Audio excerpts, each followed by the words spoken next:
രാമേട്ടാ ചായ ചായ എന്തൊരു സ്വഭാവമാണിത് വാങ്ങിക്കേ ചായ ഈ യൂട്യൂബ് ഒരു സംഭവം തന്നെ അല്ലേ? യൂട്യൂബ് അല്ല സംഭവം, നിങ്ങളെപ്പോലത്തെ ഭർത്താക്കന്മാരാണ് സംഭവം. എല്ലാ ഭർത്താക്കന്മാരും രാവിലെ ഒന്നെങ്കിൽ ഫോൺ നോക്കിക്കൊണ്ടിരിക്കുക, അല്ലെങ്കിൽ പത്രം നോക്കിക്കൊണ്ടിരിക്കുക. ചായ കൊണ്ടുവന്ന് കയ്യിൽ കൊണ്ട് തന്നാലും മുഖത്തോട്ട് വല്ലതും നോക്കാതെ ഫോൺ കുത്തിക്കോട്ടെ. എന്റെ ചിന്നു ആണെങ്കിൽ പെണ്ണുങ്ങൾക്ക് പ്രകൃതിദത്തമായ ഒരു സ്വഭാവമുണ്ട്. എന്തോന്ന് പ്രകൃതിദത്തമായ ഒരു സ്വഭാവം ഉണ്ടെന്ന്. പ്രകൃതിദത്തമായ എന്തോ അത്? അതായത് ഫോർ എക്സാമ്പിൾ പെണ്ണുങ്ങൾ ഈ ആഭരണം കണ്ടിട്ടില്ല, ചാടി അങ്ങ് വീഴും. ആണുങ്ങൾക്ക് അങ്ങനെയില്ല, ആണുങ്ങൾ വളരെ സിമ്പിൾ ആണല്ലോ. ആണോ? എന്നാ ഈ പെണ്ണുങ്ങൾ ഈ ആഭരണം ഇട്ടോണ്ട് കല്യാണത്തിന് വരുമ്പോഴേ ഒരാഴ്ചക്കകത്ത് അത് വാങ്ങിച്ച് പണയം വെക്കുന്ന ആരാണ്? നിങ്ങൾ ഭർത്താക്കന്മാരാണ്. അതുപോലെ സ്ത്രീധനം കണക്ക് പറഞ്ഞ് വാങ്ങിക്കുന്ന ആരാണ്? ആണുങ്ങളാണ്. എന്നിട്ട് ആഭരണത്തിനടുത്ത് കമ്പം പെണ്ണുങ്ങൾക്കല്ലേ? കൊള്ളാം, നല്ല സ്വഭാവം. ഈ ആഭരണത്തിന്റെ കാര്യം പറഞ്ഞപ്പോഴാണേ എനിക്കൊരു 1000 രൂപ പറഞ്ഞേ. ആൻസിയുടെ കല്യാണം ഞാൻ പറഞ്ഞു, എനിക്ക് കുറച്ച് ഫാൻസി ആയിട്ടുള്ള ഓർണമെന്റ്സ് ഒക്കെ വാങ്ങിക്കണം. എനിക്ക് ഞാൻ ഇപ്പൊ 500 രൂപ കൊണ്ട് തന്നത്. എപ്പാ? ഇപ്പൊ ഈയിടയ്ക്കെന്ന് പറഞ്ഞ 2 ദിവസം മുമ്പായി. പിന്നെ കണക്ക് പറയണ പൈസ തന്നിട്ട് ഞാൻ ഡാൻസ് ക്ലാസ് എടുക്കുന്ന ഫീസൊക്കെ നിങ്ങളുടെ കയ്യിൽ കൊണ്ട് തരാറുള്ള ഞാൻ കണക്ക് പറയാറുണ്ടോ? എനിക്കൊരാവശ്യം വന്നിട്ട് ഞാൻ 1000 രൂപ ചോദിച്ചാൽ നിങ്ങൾ ഇത്രയും കണ്ടറാക്കി ഞാൻ കേൾക്കണം അല്ലേ? എന്തിനെന്ന് പറയണം, നിങ്ങളെല്ലാം ബോധിപ്പിച്ചിട്ട് വേണം ഞാൻ വാങ്ങിക്കാൻ. കൊള്ളാം, നല്ല സ്വഭാവം. കുറച്ചും കൂടെ ചായ കൊണ്ടൊന്നും ഞാൻ കയ്യിൽ തരാം. നടത്തു വാക്കിലാണ് എന്റെ ചിന്നുവായി. ചിന്നോ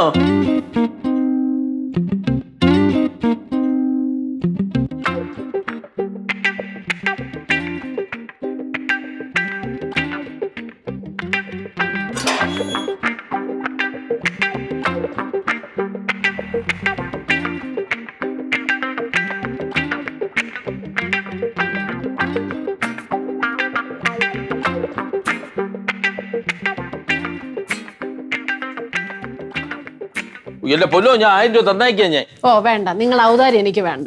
എനിക്ക് കാശ് ഉണ്ടാക്കറിയെങ്കിൽ ഞാൻ സ്വന്തമായിട്ട് വെച്ചോളാം. ആ പാഠം ഞാൻ ഇന്ന് പഠിച്ചല്ലോ. ഞാൻ നിങ്ങളുടെ ഞാൻ ചോദിക്കാൻ വരൂ.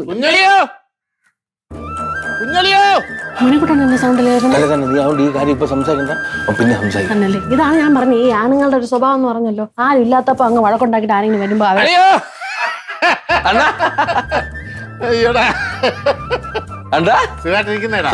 എന്തുകൊണ്ട് വിശേഷം? നേരെ ഇങ്ങോട്ടാണോ വന്നേ? രവിയേട്ടൻ അങ്ങോട്ട് പോയില്ലേ? അയ്യോ, ഒന്നും പറയണ്ട. അതെ, യവനുമായിട്ടുള്ള ബന്ധം എന്ന് പറഞ്ഞാൽ അത് ഇന്നും ഇന്നലെയും മിനിങ്ങാന്നും അതിന്റെ വിറ്റ് അതിന്റെ തലയൊന്നും തുടങ്ങിയല്ല. പണ്ട് കാലം വരെയുള്ള ഇവരൊരു പ്രത്യേക സ്നേഹമാണ്. പിന്നെന്ന് പറഞ്ഞു കഴിഞ്ഞാൽ എന്റെ പെങ്ങളും അളിയനും വീട്ടിലില്ല. അവര് ഇന്ത്യ ടൂറിന് പോയിരിക്കുക.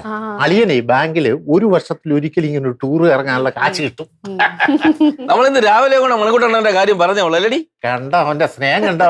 എനിക്കറിയാം ഇവൻ അങ്ങനെ പറഞ്ഞു. ചുമ്മാ പറയണ അണ്ണ, അങ്ങനൊന്നും പറഞ്ഞൊന്നുമില്ല. വെറുതെ പറയണ അണ്ണനെ കണ്ടപ്പോ ഉണ്ടാക്കി പറയണ. ഉണ്ടാക്കി പറഞ്ഞ അല്ല പറഞ്ഞു. ഇന്ന് രാവിലെ ഇന്ന് രാവിലെ പറഞ്ഞ എന്താ ഞാൻ പറഞ്ഞു തരട്ടെ. ഇന്ന് രാവിലെ നമ്മൾ അടി ഉണ്ടായിക്കൊണ്ടിരിക്കുവായിരുന്നേ. കാര്യം അയ്യോ ചുമ്മാ നിനക്ക് ചുമ്മാ ആരടികൂടി? എനിക്ക് ഭ്രാന്താ. ഞാൻ പറഞ്ഞുതരാം കാര്യം. എന്നെ പറയാൻ അങ്ങനെ ഒന്നും ഇല്ല. നീ അണ്ണന് ചായ കൊടു. ഞാൻ എന്റെ അണ്ണടുത്ത് പലതും പറയും കേട്ടോ.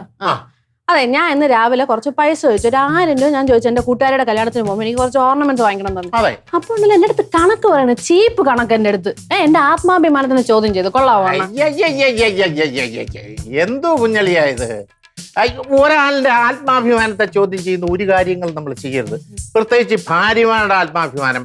അവരുടെ ആത്മാഭിമാനം നമ്മൾ സൂക്ഷിക്കുക എന്ന് പറഞ്ഞ ഭർത്താവിന്റെ ചുമതലയാണ്. അങ്ങനെ പറഞ്ഞു കൊടുക്കണ്ട അണ്ണാ. ഒരു വീടാമ്പാന്റെ സാമ്പത്തിക ഭദ്രതയെ കുറിച്ച് നമ്മള് കാര്യമായിട്ട് ചെലവ് നോക്കണ്ടേ? അല്ല, അതാണ് ഞാൻ പറഞ്ഞത്. അല്ല, അത് വേണം, അത് വേണം. സാമ്പത്തിക ഭദ്രത എന്ന് പറഞ്ഞ ഒരു വീട്ടിന്റെ ഭർത്താവ് നോക്കണം. അത് നീ പറഞ്ഞ കറക്റ്റാണ്. സാമ്പത്തിക ഭദ്രത എന്റെ വ്യക്തിത്വത്തിനെക്കാട്ടിലും വലുതാണ് സാമ്പത്തിക ഭദ്രത. അല്ല, പിന്നെ വ്യക്തിത്വത്തെക്കാട്ടിൽ ഒട്ടും ചെറുതല്ല, ഒട്ടും ചെറുതല്ല, അത് ഒട്ടും ചെറുതല്ല. അത് മണിക്കൂട്ടാ അണ്ണ ഏതെങ്കിലും ഒരു സ്റ്റാൻഡേർഡ് അണ്ണ. അല്ല, ഞാൻ ഈ പറഞ്ഞ 2 പോയിന്റുകളും സ്റ്റാൻഡുകളാ. അല്ല, പിന്നെ ഈ 2 സ്റ്റാൻഡുകളും 2 പോയിന്റുകളാ. അല്ല, ഈ 2 പോയിന്റും 2 സ്റ്റാൻഡ് ആണല്ലോ. അതിൽ ഒരു സ്റ്റാൻഡ് എവിടെ എടുക്കട്ടെ? മറ്റേ സ്റ്റാൻഡ് നീ എടുത്തു. അത് മതി. നന്നായിരിക്കും അണ്ണ. ഡാഡി പിള്ള പറച്ച റോഡില്ല.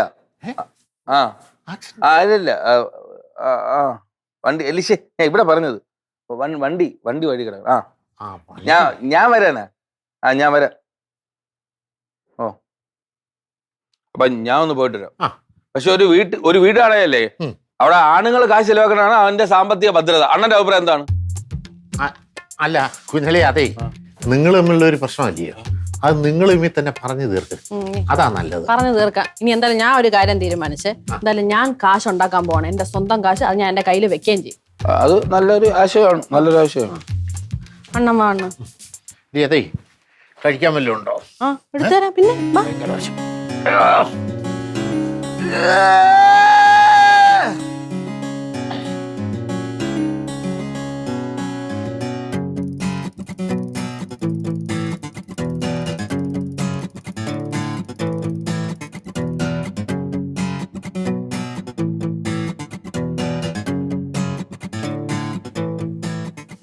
എന്റെ പൊന്നണ്ണ, ഈ പശു എന്നൊക്കെ പറഞ്ഞ അത്ര നിസ്സാരം എന്നാണ്. പശുവിനെ വളർത്തി അതിന്റെ പാലെടുത്ത് വിറ്റ് അതിന്റെ ചാണകം കേൾക്കുമ്പോ തന്നെ ഭ്രാന്ത് ഓടിക്കണം. ഈ പശു എന്ന് പറയുമ്പോ തന്നെ എനിക്ക് ആ സിനിമയാണ് ഓർമ്മ പറഞ്ഞത്. മറ്റേ മോഹൻലാൽ നാടോടിക്കാറ്റ്. ആ അതൊക്കെ നടക്കണ കാര്യമാണ്. അതൊക്കെ വീട് നടക്കൂല. വേറെ വല്ല ഐഡിയ ഉണ്ടെങ്കിൽ പറ. സാധനമുണ്ട്, പുതിയൊരു സാധനമുണ്ട്. എന്തോ? ആനയെ വളർത്താം. ബെസ്റ്റ്. നിനക്കെന്താടി ഒരു പുച്ഛ ആനയെ വളർത്തൽ എന്ന് പറഞ്ഞല്ല, പശു എവിടെ പറ്റില്ല എന്ന് പറയുമ്പോ ആനയാണോ കൊണ്ടുവരുന്നത്? ഇവിടെ ആനയെ വളർത്തൽ എന്ന് പറഞ്ഞാൽ ഭയങ്കര ലാഭമുള്ള ബിസിനസ്. അത് അറിയാവോ? നിനക്കറിയാവോ? ഒരു ആനയെ വാങ്ങിച്ചോട്ട് നിർത്തി കഴിഞ്ഞാല് അതിനെ കൂപ്പിൽ തടി പിടിക്കാൻ കൊണ്ടുപോവാം. ഒരു ദിവസം റേറ്റ് എത്രയാണെന്നറിയാവോ? എനിക്കറിഞ്ഞൂടാ, ഭയങ്കര റേറ്റാ. പിന്നെന്ന് പറഞ്ഞു കഴിഞ്ഞാൽ ഉത്സവത്തിന് എഴുന്നള്ളിക്കാൻ കൊണ്ടുപോവാം. അങ്ങനൊക്കെ ഒരുപാട് കാശ് കിട്ടുന്ന പരിപാടിയുണ്ട് ആനയ്ക്ക്. പിന്നെ അതുപോലെ നമ്മള് ആരം കഴിക്കുന്നതിന്റെ കൂട്ട് ബിരിയാണിയോ നെയ്ച്ചോറോ ഒന്നും കൊടുക്കണ്ട. ഇച്ചിരി മടല്, ഇച്ചിരി തീറ്റപ്പുല്ല് വെട്ടി അരിഞ്ഞിട്ട് കൊടുത്താൽ മതി. പിന്നെ ഇച്ചിരി വെള്ളവും. പിന്നെ കുളിപ്പിക്കണം, ഡെയിലി കുളിപ്പിക്കണം. അങ്ങനെ പ്രശ്നമുള്ളൂ. ആ കുളിപ്പിക്കുന്ന ആരും നീ ഏറ്റി കഴിഞ്ഞാൽ നിനക്ക് ഏറ്റവും പറ്റിയ ബിസിനസ് ആന ബിസിനസ്സാണ്. പക്ഷെ ഒരു ചെറിയ പ്രശ്നമുണ്ട്. അല്ല, പിടിയാനിയാണെങ്കിൽ ചിലപ്പോൾ പ്രസവിക്കും, കുഞ്ഞിനെ കിട്ടും. പക്ഷെ അണ്ണാ, ഒരു ചെറിയ പ്രശ്നമുണ്ട്. എന്തോന്ന്? ആനക്കിടക്കിടക്ക് മതമുളകും. അങ്ങനെ പറ്റിയാലേ അത് തുമ്പിക്കെടുത്ത് നമ്മളെ ചെവരത്തേച്ച് ഒട്ടിക്കും. എടി, അത് മനുഷ്യർ ഏതെല്ലാം രൂപത്തിൽ മരിക്കുന്നു. ആക്സിഡന്റ് പറ്റി എത്ര ലക്ഷക്കണക്കിന് പേര് മരിക്കുന്നു. അതെന്ന് പറഞ്ഞു കഴിഞ്ഞാൽ മനുഷ്യന്റെ മരണമെന്ന് പറഞ്ഞാൽ നമുക്ക് കണക്ക് കൂട്ടാനൊന്നും പറ്റത്തില്ല. അത് ആനയെങ്ങാനും കുത്തി കൊല്ലുകയാണെങ്കിലുണ്ടല്ലോ, അത് ഭയങ്കര മാർക്കറ്റല്ലയോ. ഇടി മാർക്കറ്റ് എന്ന് പറഞ്ഞു കഴിഞ്ഞാൽ അത് ആരെങ്കിലും ഷൂട്ട് ചെയ്ത് നമ്മുടെ യൂട്യൂബിൽ ഇട്ട് കഴിഞ്ഞാലുണ്ടല്ലോ ഭയങ്കര വരുമാനം വന്നതാണ്. ഒരു അന്തസ്സുള്ള മരണം, ആനയായിട്ടിയുള്ള മരണം. അത് തന്നെ. അല്ല, ഞാൻ ഒരു കാര്യം ചോദിച്ചോട്ടെ, ഇവിടെ എന്താ ഇപ്പൊ നടക്കണേ? എനിക്കൊന്നും മനസ്സിലാവണോ, ഒന്ന് പറഞ്ഞാ. അങ്ങനെ മനസ്സിലായില്ലേ? അവൻ ഭയങ്കര വ്ളോഗറാണ്. അയ്യോടി, ഈ കുഞ്ഞു പ്രായത്തിലോ? എന്നിട്ട് ആശുപത്രിയിലൊന്നും കാണിച്ചില്ലേ? ഒന്ന് പോണ. വ്ളോഗർ എന്ന് പറഞ്ഞാൽ മറ്റേ യൂട്യൂബിലൊക്കെ മറ്റേ ഫോൺ എടുത്തിട്ട് ഹലോ ഗായ്സ് എന്നൊക്കെ പറഞ്ഞ് വീഡിയോ ഇടൂലേ, അതാണ്. നമ്മുടെ മാമനൊരു സഹായം ആയിക്കോട്ടെ എന്ന് പറഞ്ഞ് വർക്ക്ഷോപ്പിൽ വന്ന് നിൽക്കുന്നതാണ്. അവിടെ സഹായിക്കൊന്നും ഇല്ല, അവൻ വ്ളോഗ് എടുപ്പാണ് ചെയ്തോണ്ടിരിക്കണേ. പിന്നെ സ്കൂളിൽ പോകണ്ടല്ലോ, അതിനുള്ള ഒരു തന്ത്രമായിട്ടാണ് ഇവിടെ വന്ന് നിൽക്കുന്നത്. ഒരു ഉഴപ്പനാണ്, ശങ്കരനാണ് അവന്റെ പേര്. എന്റെ വീട്ടിൽ ഇതേ സ്വഭാവമായിരുന്നു. സ്കൂളിൽ പോകാൻ മടിയാ. അത് ഞാൻ വേറെ എന്തെങ്കിലുമൊക്കെ വ്ളോഗ്, യൂട്യൂബ്. ഒരു കാര്യം പറയട്ടോ, ആദ്യം നിങ്ങൾ മനസ്സിലാക്കേണ്ട യൂട്യൂബിനെ കുറിച്ചുള്ള കുറച്ച് കാര്യങ്ങളാണ്. അതാണെങ്കിൽ ആദ്യം ഒരു മൊബൈൽ വേണം. അതുകൊണ്ട് അതായതുകൊണ്ട് ആനയും പോത്തും ഒന്നും വേണ്ട, ഒരു മൊബൈൽ. അതൊന്നും വീഡിയോ ഇട്ട് തന്നെ ഫേമസ് ആയ പിന്നെ ഒരുപാട് ക്യാഷിന്റെ മേളമായി. പറയുന്നത് സത്യമാണ് പറയുന്നത്. ഞാൻ അറിഞ്ഞെന്ന് പറഞ്ഞു കഴിഞ്ഞാൽ ഒരൊറ്റ വീഡിയോ ഇട്ടാ മതി 10-15 കോടി രൂപയാ കിട്ടുന്നത്. 5 ലക്ഷം കിട്ടും. 15,000 കിട്ടും. 15,000 കിട്ടും. യൂട്യൂബിനെ കുറിച്ച് വലിയ പിടുത്തമില്ലെന്ന് തോന്നുന്നു. കൊച്ചു വാങ്ങി വലിയ വർത്താനം പറഞ്ഞോണ്ട് വരുന്നോ? സത്യം പറയുമ്പോ എല്ലാ സത്യങ്ങളും അങ്ങനെ അങ്ങ് വിളിച്ചു. ഇവിടെ അതല്ല വിഷയം. നമുക്ക് പ്ലാൻ ചെയ്യണം, പൈസ ഉണ്ടാക്കണം, രക്ഷപ്പെടണം, വൈറലാവണം, ഷൂട്ട് ചെയ്യണം. നല്ല പരിപാടിയാണ്. പിന്നെ ഇവിടെ സ്ത്രീ ശാക്തീകരണമാണ് നടക്കാൻ പോകുന്നത്. സ്ത്രീ ശാക്തീകരണം ഉണ്ടാവണം. സ്ത്രീ ശാക്തീകരണം ഉണ്ടായാലേ നമ്മുടെ സമൂഹം നന്നാവും. നമ്മുടെ സമൂഹം നന്നായാലേ നമ്മുടെ പഞ്ചായത്ത് നന്നാവും. നമ്മുടെ പഞ്ചായത്ത് നന്നായാലേ നമ്മുടെ വില്ലേജ് നന്നാവും. നമ്മുടെ വില്ലേജ് നന്നായാലേ നമ്മുടെ താലൂക്ക് നന്നാവും. നമ്മുടെ താലൂക്ക് നന്നായാലേ നമ്മുടെ ജില്ല. ആദ്യം നമുക്കൊന്ന് നന്നാവാം, രക്ഷപ്പെടാം. അല്ല മതി, അതിനൊന്ന് സഹായിക്കൂ. കട്ട സപ്പോർട്ട്. സപ്പോർട്ട്. നീ കുറച്ച് മോട്ടിവേഷൻ താടാ. ചേച്ചിക്ക് നല്ല സ്ക്രീൻ പ്രസൻസ് ഉണ്ട്. അത്രേ ഉള്ള അത്രേ ഉള്ള ശരി, അത് വെച്ച് ഞാൻ അഡ്ജസ്റ്റ് ആ കട്ട സപ്പോർട്ട് എടുത്തോണ്ട് വാങ്ങാം.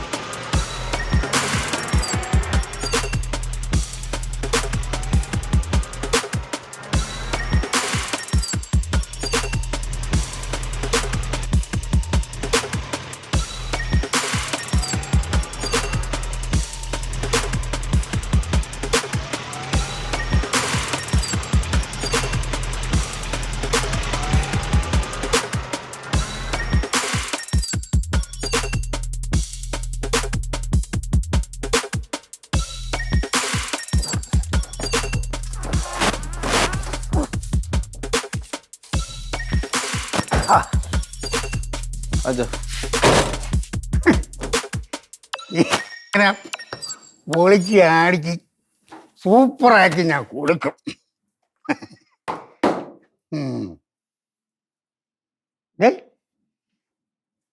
നീ എന്തൊരുമാതിരി ഇരിക്കണേ? എന്തൊരുമാതിരി ഇരിക്കണേ? ഞാൻ അച്ഛൻ്റെ അടുത്ത് ഒരു കാര്യം ചോദിക്കട്ടോ. പൈസ ഒഴിച്ച് ബാക്കി എന്തുവാണോ ചോദിക്കും. ആ പൈസയിലൊക്കെ ഒരു കാര്യം തന്നെ. അല്ല, അമ്മ ഉള്ള സമയത്ത് ഈ വീട്ടിൽ ചിലവൊക്കെ അച്ഛനാ നോക്കിയത് അതോ അമ്മയെ നോക്കിയത്? ഇടാ, അത് നീ അറിയണ്ട. അമ്മയുള്ള സമയത്ത് ആഹാരത്തിന് ആഹാരം, വസ്ത്രത്തിന് വസ്ത്രം എല്ലാം മുടങ്ങാതെ കിട്ടിക്കൊണ്ടിരുന്നില്ലേ? അതൊക്കെ തന്നെ അച്ഛൻ. ഞാൻ ചോദിച്ചതിന് മറുപടി പറ. ആ, ചിലവാര് നോക്കിക്കൊണ്ടിരുന്നു, അച്ഛനാ അമ്മേ? ചിലവ് അമ്മയാണ് നോക്കിക്കൊണ്ടിരുന്നത്. കാരണം ഞാൻ അധ്വാനിച്ചു കൊണ്ട് കൊടുക്കുന്ന പൈസ അവൾ മിച്ചം പിടിച്ച് അതിൽ നിന്ന് ചെലവാക്കി കൊണ്ടിരുന്നു. എന്ത് ഇപ്പം എന്ത് പ്രശ്നം എന്തെന്ന് പറ. അല്ല, ചിന്നു പൈസ ചോദിച്ചു, ആ, അപ്പൊ ഞാൻ കണക്ക് ചോദിച്ചു.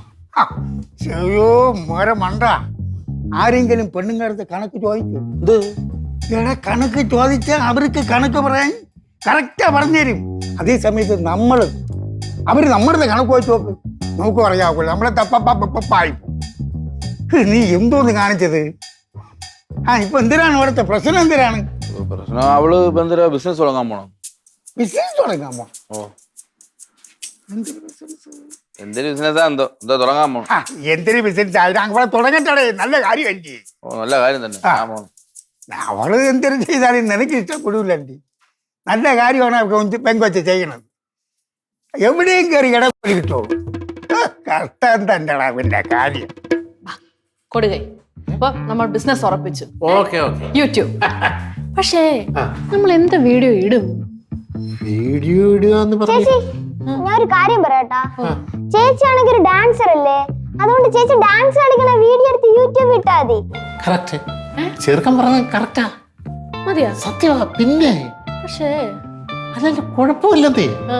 അതായത് കാണാൻ കൊള്ളുന്ന പെങ്കുച്ചുങ്ങളെ എന്തെങ്കിലും അപ്ലോഡ് ചെയ്ത് കഴിഞ്ഞാല് കോടി എടാ, ആ ഡാൻസ് വീഡിയോ അത് ഇരിക്കട്ടെ, നിന്റെ വേറെ എന്തെങ്കിലും ഐഡിയ ഉണ്ടോ? അത് ഞാൻ പറഞ്ഞുതരാം, പക്ഷെ മാമ എന്റെ ചെവിക്കുന്നുള്ളല്ലേ. ഇല്ലടാ മക്കളെ, നീ പറ. Cinema review. സിനിമ എന്ന് പറഞ്ഞു കഴിഞ്ഞാൽ മനുഷ്യരുടെ ഒരു വികാരമാണ്. ആണല്ലേ? അത് ഇന്ന് ഇന്നലെ ഒന്നുമല്ല, പണ്ട് കാലം പോലെ. എനിക്കനുഭവമുണ്ട്. എനിക്കനുഭവമുണ്ട്. വീഡിയോ ഇട്ടിട്ടില്ല, സിനിമയുടെ കാര്യത്തില്. അതായത് ഞാന് 10ാം ക്ലാസ്സിൽ പഠിച്ചുകൊണ്ടിരിക്കുമ്പോൾ പരീക്ഷയാ, എല്ലാ എക്സാമിനേഷൻ കഴിഞ്ഞ് അവസാനം പിറ്റേ ദിവസം കണക്ക് പരീക്ഷ. പിറ്റേ ദിവസം കണക്ക് പരീക്ഷ. അപ്പൊ ആ ദിവസം തന്നെ പ്രേം നസീറിന്റെ തച്ചോളിയമ്പൂ റിലീസാകുന്നത്. അപ്പം പരീക്ഷയുടെ തലേന്ന് രാത്രി ഞാൻ രാത്രി കിടന്നിങ്ങനെ ആലോചിച്ചു, തച്ചോളിയമ്പൂ കാണണോ കണക്ക് പരീക്ഷ എഴുതണോ, കണക്ക് പരീക്ഷ എഴുതണോ തച്ചോളിയമ്പൂ കാണണോ, തച്ചോളിയമ്പൂ കാണണോ. അങ്ങനെ ഒരു പ്രത്യേക ഒരു സംഘർഷത്തിലായിരുന്നു. അവസാനം തച്ചോളിയമ്പൂ ജയിച്ചു.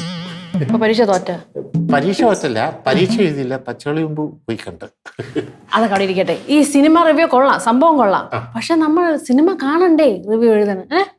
കാണണം ചേച്ചി, കാണണം. സിനിമ കാണുന്നതിൽ മാത്രമല്ല, കാണണ്ടേ? അല്ല, കാണുകയോ കാണാതിരിക്കുക, പക്ഷെ അത് പ്രസന്റ് ചെയ്യുന്നതിനകത്താണ് കാര്യം. അതിലാണ് കാര്യം. ഓക്കെ. അപ്പൊ സിനിമ കണ്ടില്ലേലും പ്രശ്നമൊന്നുമില്ല, നമ്മൾ നല്ല രീതിയിൽ അങ്ങോട്ട് പ്രസന്റ് ചെയ്ത് കഴിഞ്ഞാൽ ആള് കാണും. ശരിയാ.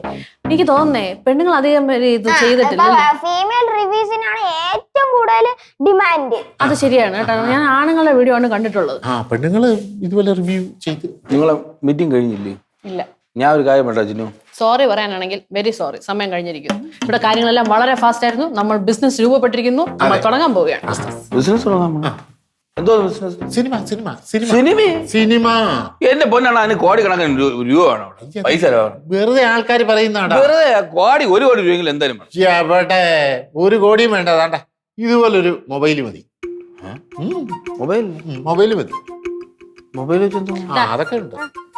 നീ പോയിട്ട് ആ സൂപ്പർ സ്റ്റാർ മഹേഷ് ചന്ദ്രന്റെ സിനിമ മറ്റേ ആകാശത്തിലെ പൂക്കാലോ അല്ലേ, നീ അതുപോലെ കണ്ടിട്ട് വാ. എന്നിട്ട് നീ ചുരുക്കി അതിന്റെ കഥയൊക്കെ എനിക്കൊന്ന് പറഞ്ഞാ ഞാൻ അത് വെച്ചിട്ട് വീഡിയോ എടുത്തോളാം. Okay set. എനിക്കൊരു മനസ്സിലാവണല്ലോ നിങ്ങൾ എന്താണ് ഉദ്ദേശിക്കുന്നത്. നിങ്ങളെ മനസ്സിലാക്കി തരാൻ വേണ്ടിട്ടല്ല ഇവിടെ ഡിസ്കഷൻ നടക്കണത് കേട്ടാ. കുഞ്ഞാളിയാ അതൊക്കെ കാര്യങ്ങള് ഇനി വരുമ്പോലെ കണ്ട് അതാണ് കാണാൻ പോകുന്ന പൂരം. പറഞ്ഞറിയിക്കേണ്ട കാര്യമില്ല. അതാണ്.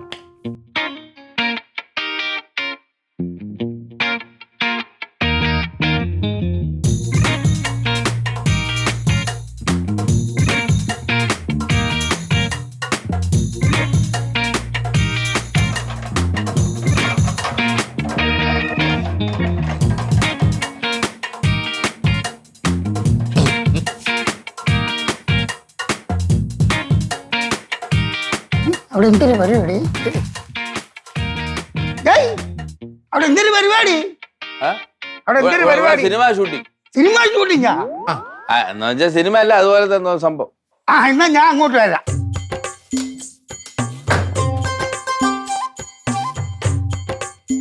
അതെ വേണ്ടേ ഇടി രാഗകാലം കഴിഞ്ഞ് യോ തുടങ്ങാം. തുടങ്ങാം. ആ തുടങ്ങാം. തുടങ്ങാം. ഓക്കെ, ഒരു ചെറിയ ടെൻഷൻ ഉണ്ട്. കുഴപ്പമില്ല. അനുഗ്രഹിക്കണം. ധൈര്യമായിട്ട്. നീ ചെറുതാണെങ്കിലും നീയും കൂടെ അനുഗ്രഹിച്ചേക്കണം. നിങ്ങളുടെ അടുത്താണ് എനിക്ക് പറയാനുള്ളത്. സംഭവം നിങ്ങൾ വഴക്കാളിയൊക്കെയാണെങ്കിലും നിങ്ങളാണ് ഈ ബിസിനസ് തുടങ്ങാനുള്ള നിമിത്തം. അപ്പൊ എന്തായാലും നന്ദിയുണ്ട്. മാമ പ്രാർത്ഥിക്കണേ. നടക്കട്ടെ, കാര്യങ്ങൾ നടക്കട്ടെ. എടി പെണ്ണ, ഞാൻ ഉള്ള കാര്യം ഞാൻ പറയാം. ഇതൊക്കെ വെറും തൊല്ല കേസാണ്. നീ ഒന്നും കൂടെ ആലോചിച്ച് തുടങ്ങിയ നല്ലത്.